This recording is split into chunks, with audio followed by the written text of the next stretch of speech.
छात्रों, आप सभी का स्वागत है आज के इस ऑनलाइन लेक्चर में। आशा करती हूँ कि आप सभी ईश्वर की कृपा से सुरक्षित एवं स्वस्थ होंगे। छात्रों, आज हम 9वीं कक्षा हिंदी सुलभ भारती में सम्मिलित 9वीं कविता वरदान मांगूंगा नहीं सीखने जा रहे हैं। इस कविता के रचनाकार अर्थात कवि है कवि शिवमंगल सिंह, जो कि सुमन इस नाम से भी परिचित है। वरदान मांगूंगा नहीं इस कविता के माध्यम से कवि हमें यह संदेश देना चाहते हैं कि हमें हमेशा स्वाभिमान आत्मसम्मान के साथ जीवन जीना चाहिए। जीवन में कितनी भी मुश्किलें क्यों ना आए, लेकिन हमें कभी हार नहीं माननी चाहिए। जीवन में आए दुख के बादल परिश्रम की किरणों से ही दूर हो जाएंगे। इसलिए हमें निरंतर परिश्रम करते रहना चाहिए तथा सुख दुख को एक समान मानकर कर्तव्य पथ पर डटे रहना चाहिए। इसी संदेश का पालन करते हुए हमें कौन कौन से वरदान नहीं लेने चाहिए, इस दृष्टिकोण से शिवमंगल जी जो है उन्होंने यह कविता लिखी है। अब हम इस कविता का जो एक एक पद्यांश है उसे पढ़ेंगे और उस पद्यांश का सरल अर्थ समझने का प्रयास करेंगे। कविता है वरदान मांगूंगा नहीं, कवि है शिवमंगल सिंह। कविता का पहला पद्यांश है, यह हार एक विराम है, जीवन महासंग्राम है, तिल तिल मिटूंगा पर दया की भीख मैं लूंगा नहीं, वरदान मांगूंगा नहीं। अब इन पंक्तियों में जो कठिन शब्द है उनके अर्थ पहले हम समझ लेते हैं। हार यानी पराजय, महासंग्राम यानी बड़ा युद्ध, विराम यानी ठहराव, तिल तिल मिटना यानी धीरे धीरे समाप्त होना, भीख यानी याचना और वरदान यानी आशीर्वाद। अब इन पंक्तियों का जो सरल अर्थ है वह हम देख लेते हैं। कवि कहते हैं कि यह जीवन एक महायुद्ध है। इस युद्ध में हार भी हो सकती है और जीत भी हो सकती है, यानी आप सफल भी हो सकते हैं या असफल भी हो सकते हैं। यदि जीवन संघर्ष में हार का सामना करना पड़े तो मनुष्य को कभी घबराना नहीं चाहिए। वे कहते हैं कि जीवन में मिली हार सदा के लिए नहीं होती, यह तो एक विराम की तरह होती है, यह तो एक ठहराव होता है। हार से घबराकर मनुष्य को दया की भीख नहीं मांगनी चाहिए। वे कहते हैं कि पराजय की हालत में उन्हें भले ही तिल तिल कर मिट जाना पड़े, यानी हार की स्थिति में उन्हें भले ही धीरे धीरे समाप्त होना क्यों न पड़े, फिर भी वे दया की याचना कभी नहीं करेंगे, यानी फिर भी वे किसी के सामने अपने हाथ फैलाएंगे नहीं। हाथ फैलाकर वे क्या करेंगे, अपना स्वाभिमान अपना आत्मसम्मान जो है उस आत्मसम्मान को असुरक्षित रखेंगे, और यह कवि नहीं चाहते। और इसलिए वे कहते हैं किसी के सामने दया की भीख मांगकर दया की याचना कर मुझे स्वयं के आत्मसम्मान पर आँच आने नहीं देने। और इसीलिए वे कहते हैं कि मैं वरदान कभी नहीं मांग सकता, यानी दया का वरदान मैं नहीं मांग सकता। अब आगे का जो पद्यांश है वह हम देख लेते हैं। पद्यांश पढ़ेंगे। स्मृति सुखद प्रहरों के लिए अपने खंडहरों के लिए यह जान लो, मैं विश्व की संपत्ति चाहूँगा नहीं, वरदान मांगूंगा नहीं। इस पद्यांश में जो कठिन शब्द है उनके अर्थ पहले समझ लेते हैं। स्मृति यानी याद, सुखद प्रहर खुशी के पल, खंडहर, खंडहर का जो अर्थ है वह है किसी वास्तु के यानी किले के जो टूटे हुए अवशेष होते हैं, रिमेन्स, उसे कहा जाता है खंडहर। लेकिन यहाँ खंडहर का मतलब है भग्न आकांक्षा, यानी टूटे हुए सपने या अधूरी इच्छाएं। अब इन पंक्तियों के माध्यम से कवि कहते हैं कि अपनी सुखद क्षण जो है उन सुखद क्षणों को यादगार बनाने के लिए और अपनी भग्न आकांक्षाओं की पूर्ति के लिए, यानी टूटे हुए सपनों को पूरा करने के लिए, अधूरी इच्छाएं पूरी करने के लिए यदि मुझे कोई इस संसार भर की सारी संपत्ति देना चाहे तो भी वह संपत्ति जो है मैं नहीं लूँगा, या यह जान लीजिए कि मैं उस संपत्ति को बिल्कुल नहीं लूँगा या नहीं चाहूँगा, अर्थात उसे ठुकरा दूँगा। वे कहते हैं कि मैं यह वरदान कभी नहीं मांग सकता।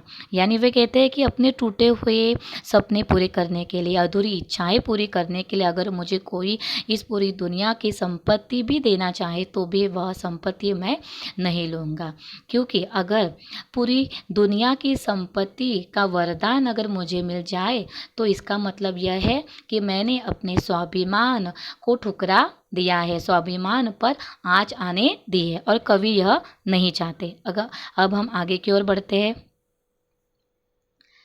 तीसरा पद्यांश जो है वह पढ़ लेते हैं। क्या हार में क्या जीत में, किंचित नहीं भयभीत में, संघर्ष पथ पर जो मिले यह भी सही वह भी सही, वरदान मांगूंगा नहीं।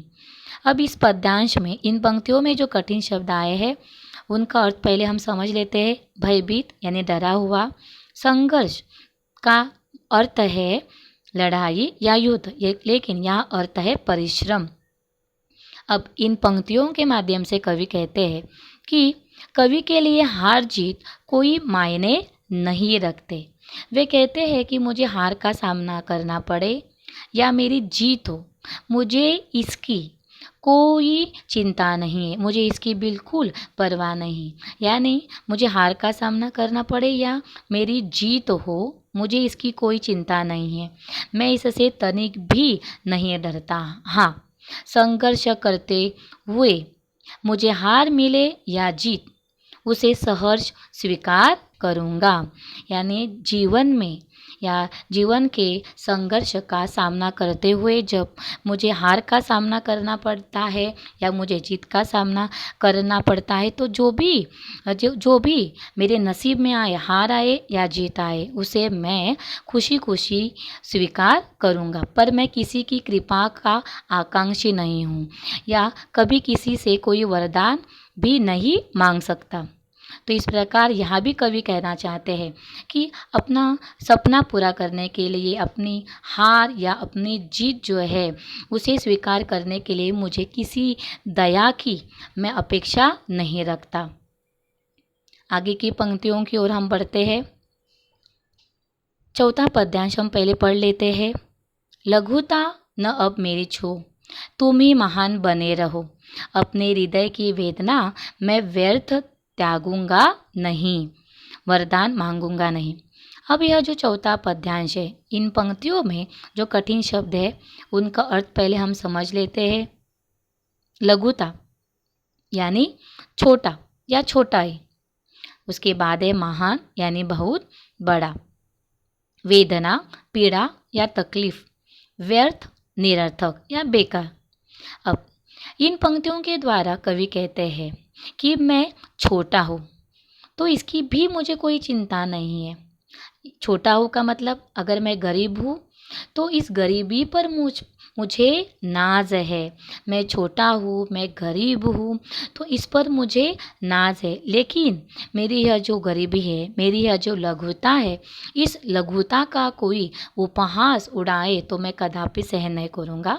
यानी मैं गरीबी में रहना पसंद करूँगा या गरीबी पर मुझे नाज है, लेकिन इस गरीबी का कोई अगर मजाक उड़ाना चाहे तो वह मैं बिल्कुल स्वीकार नहीं करूँगा। तुम अपने आप को महान समझते हो तो समझते रहो, मुझे पीड़ा हो रही है तो होने दो, मैं अपनी पीड़ा के बदले किसी से कुछ पाने की इच्छा रखूं यह संभव नहीं है। यानी मैं अपनी गरीबी दूर करने के लिए किसी के सामने गिड़गिड़ाऊं, किसी के सामने हाथ फैलाऊं तो यह कदापि संभव नहीं होगा। अर्थात मुझे यह पीड़ा सहन करना मंजूर है पर किसी की कृपा पाना मुझे मंजूर नहीं है। मैं कभी किसी से कोई वरदान नहीं मांग सकता, यानी किसी के उपकारों पर मैं अपना जीवन बिताना नहीं चाहता, क्योंकि मैं एक स्वाभिमानी जीवन जीना चाहता हूँ। आगे अब देखते हैं। पांचवा पद्यांश जो है वह हम समझ लेते हैं। उसके पहले इस पद्यांश को पढ़ लेते हैं।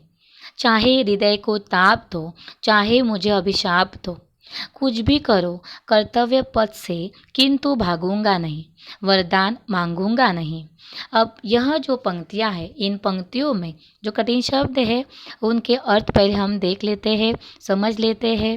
ताप यानी दुख, अभिशाप श्राप कर्तव्य यानी फर्ज, और पथ का मतलब इसके पहले हमने देखा है रास्ता।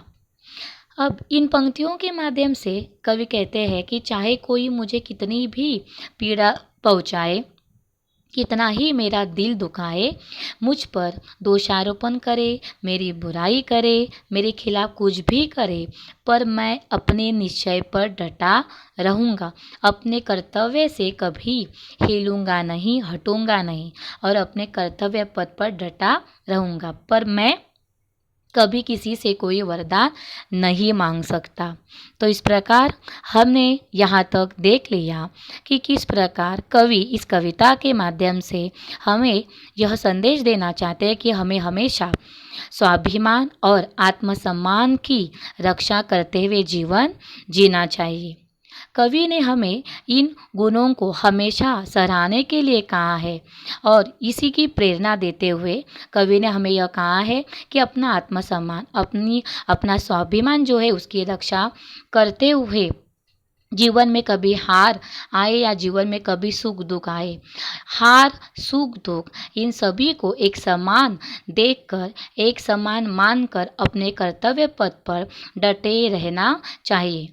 और जो व्यक्ति इस प्रकार अपने जीवन में आत्मसम्मान की रक्षा के साथ साथ अपना जीवन जो है वह बिताता है, अपने कर्तव्य को भली भांति निभाता है, वही व्यक्ति समाज में एक प्रतिष्ठा प्राप्त करता है और उसके जीवन को एक अर्थ प्राप्त होता है।